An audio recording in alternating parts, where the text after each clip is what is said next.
saya Desya Amalia dari Prodi D3 jurusan Teknologi Laboratorium Medis. Di sini saya akan membahas mengenai anatomi, fisiologi, dan komponen darah.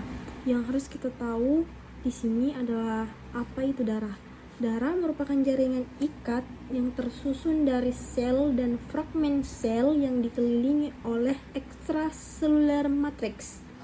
Nah, yang kita ketahui di dalam darah itu terdapat sel darah.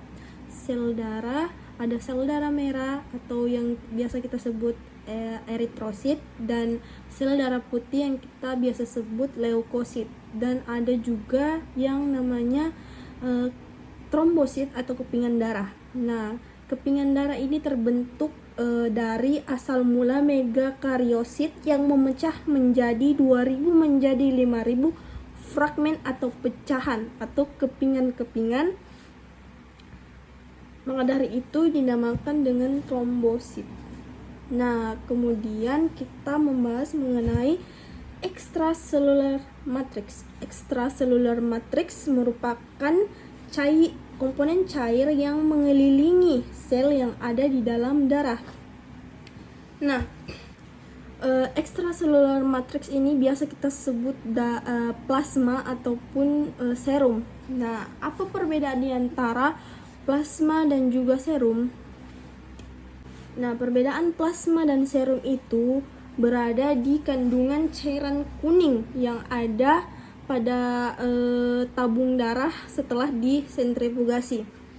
Nah, perbedaannya itu bisa kita lihat setelah mengambil darah dan kita masukkan ke tabung yang memiliki antikoagulasi dan tidak memiliki antikoagulasi di dalamnya.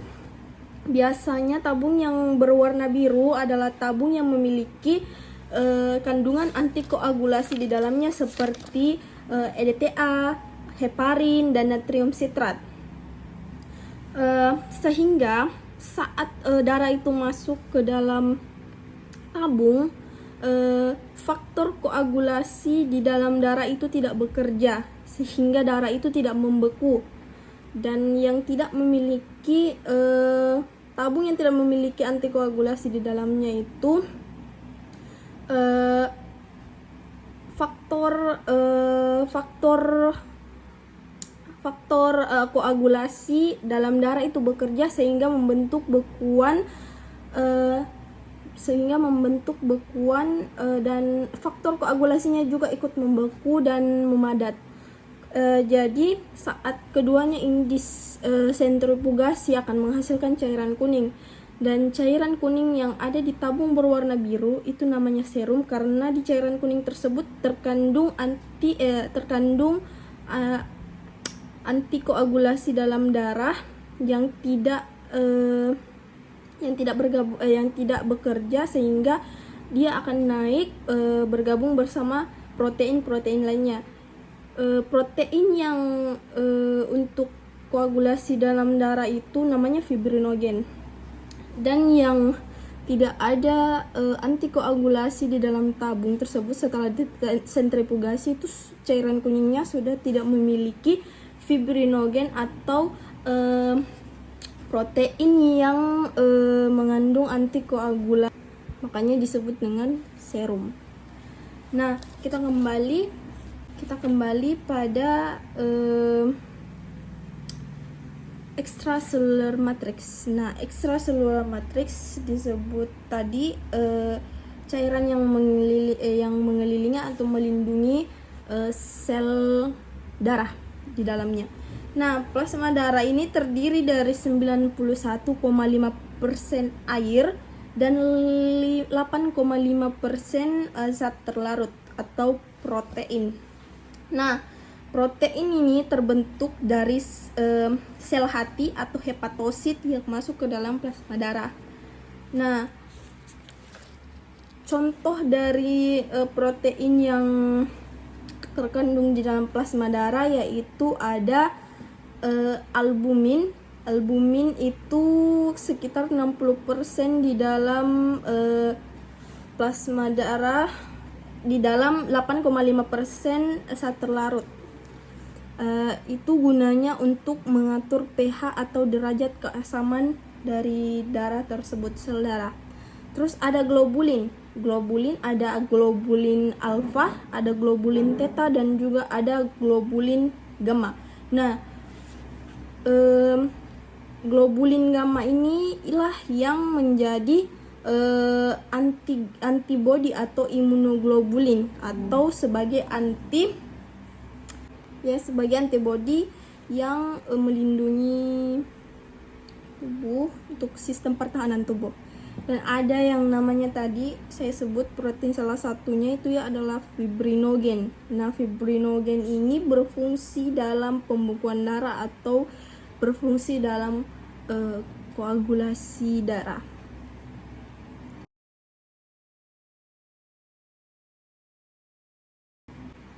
Nah, setelah darah ditempatkan pada tabung yang dimasukkan ke dalam sentrifugal, itu akan menghasilkan gambar seperti yang ada di papan tulis ya. Di situ ada 55% plasma darah ya, dan 40%-nya itu ada formed elements, atau di dalamnya itu terdapat sel darah putih, sel darah merah, dan juga kepingan darah atau trombosit. Nah, di dalam tabung tersebut itu sel darah putih dengan kepingan darah itu kurang dari 1%, dan sel darah merah itu sangat mendominasi, yaitu 99%. Nah, sel darah merah yang biasa kita sebut eritrosit atau sel darah merah merupakan sel yang tersusun dari protein yang disebut dengan hemoglobin. Sel darah merah itu saat sudah matang tidak memiliki inti sel, tapi saat masih sebelum matang itu dia memiliki mata sel atau inti sel. Tapi setelah dewasa, setelah matang, sel darah merah itu tidak memiliki inti. Nah, kemudian fungsi dari sel darah merah atau eritrosit itu sendiri adalah untuk mengangkut O2 atau oksigen dari paru-paru ke seluruh jaringan, membawa CO2 atau karbon dioksida ke paru-paru dari jaringan, terus mengandung nitrit oksida atau membantu dalam pergerakan darah atau vasodilatasi. Hemoglobin atau Hb mempunyai kemampuan untuk berikatan dengan oksigen, juga memberikan pigmen warna merah pada sel darah merah atau sel eritrosit. Sehingga hemoglobin memberikan fungsi utamanya kepada eritrosit, yaitu mengikat oksigen di dalam tubuh kita ataupun mengikat karbon dioksida untuk dibawa keluar dalam tubuh kita.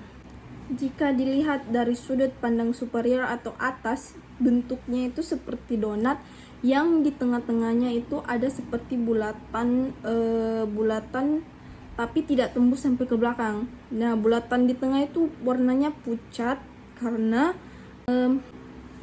jika dilihat dari sudut pandang lateral atau samping, bentuknya itu bikonkav atau dua sisi cekung, memiliki sisi cekung seperti ini, nanti ada di gambar, dan permukaannya itu sangat besar sehingga memberikan banyaknya ruang untuk menempelnya oksigen dan karbon dioksida.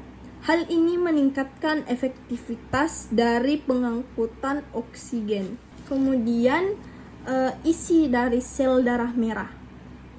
Sel darah merah seperti yang saya tadi bilang tidak mempunyai inti saat setelah matang, sehingga banyak ruang kosong untuk diisi oleh oksigen.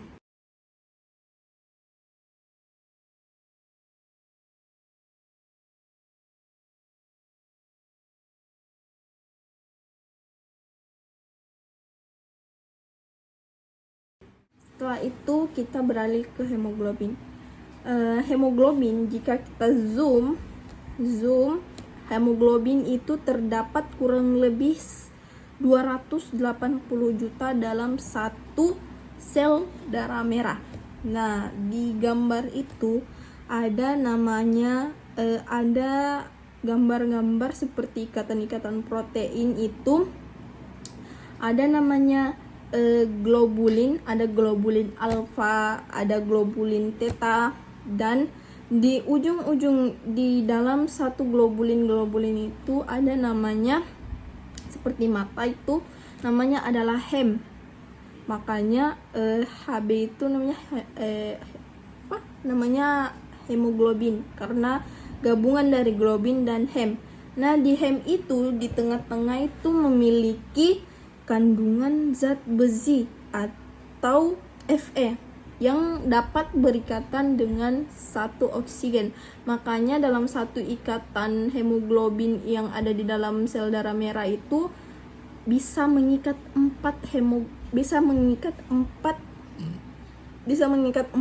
O2 sekaligus. Bayangkan saja kurang lebih 280 juta itu satunya itu bisa mengikat 4 oksigen. Wow, luar biasa. Yang diberikan untuk hemoglobin yang berikatan dengan O2 itu namanya adalah oksihematoglobin. Kemudian hemoglobin yang tidak berikatan dengan O2 atau oksigen itu namanya deoksihemoglobin. Dan hemoglobin yang berikatan dengan karbon dioksida itu namanya karboaminohemoglobin. Nah, hemoglobin dapat berikatan dengan 23% dari CO2 atau karbon dioksida yang didapatkan. Sisa dari karbon dioksida atau CO2 yang tidak berikatan dengan sel darah akan larut di dalam plasma darah dan diangkut ke paru-paru. Jadi tidak ada yang ketinggalan. Dan yang terakhir yang mau saya kasih tahu tentang eritrosit adalah eritrosit yang berada di dalam darah itu bisa sampai jutaan, 4 juta sampai 5,5 juta di dalam tubuh kita. Kemudian kita akan membahas masalah leukosit. Nah, leukosit ini berfungsi bisa sebagai antibodi kita atau sebagai sistem pertahanan tubuh di dalam yang terkandung dalam darah kita. Nah, leukosit itu sendiri ada bermacam-macam. Ada yang setauku yang saya sudah pelajari itu ada 5 macam leukosit. Yang pertama itu ada namanya limfosit. Nah, limfosit ini adalah leukosit yang paling kecil. Ya, yang paling kecil, tidak memiliki granula, inti selnya hanya satu, berwarna ungu tua, dan memiliki sitoplasma. Besarnya hampir sama dengan besar eritrosit. Nah, pada saat melihat di mikroskop itu besarnya hampir sama, sangat-sangat hampir sama. Kemudian ada monosit. Nah, monosit atau makrofag kalau berada di jaringan. Kalau berada di dalam darah itu namanya monosit, dan kalau berada di dalam jaringan itu namanya makrofag. Dan tidak juga bergranula seperti limfosit tadi. Monosit ini tidak bergranula dan memiliki hanya satu inti sel yang sangat besar berwarna ungu tua. Besarnya sangat besar. Dia inti selnya bisa berbentuk hati atau bisa berbentuk ginjal. Kemudian setelah itu ada neutrofil. Neutrofil itu memiliki granulanya itu sangat halus, berwarna ungu tua kecil. Kemudian inti selnya itu ada 3, tapi bisa lebih dari 3, tapi tidak boleh lebih dari 5. Kalau lebih dari 5 itu artinya terjadi granulasi toksik atau granulasi toksik, maksudnya granulanya terlalu banyak. Dan kemudian Kemudian ada namanya neutrofil. Neutrofil ini adalah yang terbanyak di dalam sel darah, bisa 50-70%, memiliki granula halus berwarna ungu tua kecil, ya tadi saya bilang halus. Kemudian inti selnya itu 3, tapi bisa lebih dari 3, bisa 4, tapi tidak bisa lebih dari 5. Kalau lebih dari 5 itu namanya hipersegmen. Tulis. Kemudian ada namanya eosinofil. Eosinofil itu memiliki granulanya itu besar sedang, berwarna merah jingga keunguan. Di dalam mikroskop kita bisa melihat dengan jelas warnanya itu agak jingga merah. Kemudian memiliki 2 inti sel. Kemudian ada basofil. Basofil ini memiliki granula yang sangat besar.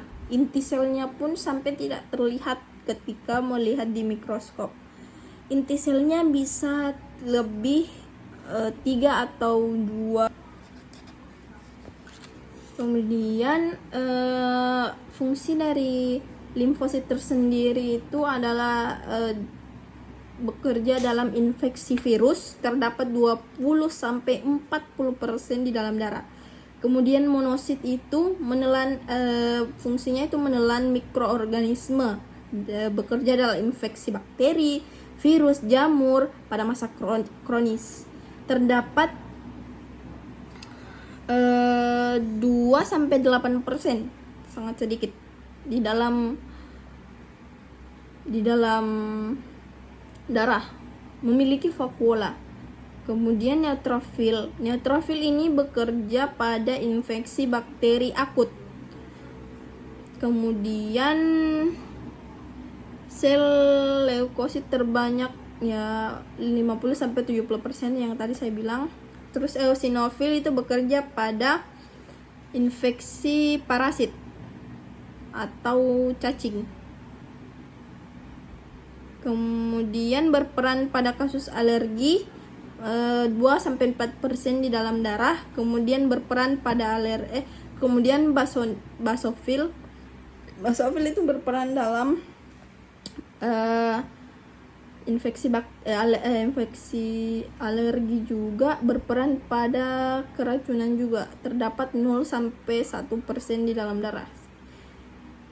Basofil terkandung dalam darah itu paling sedikit, dan paling banyak itu adalah neutrofil.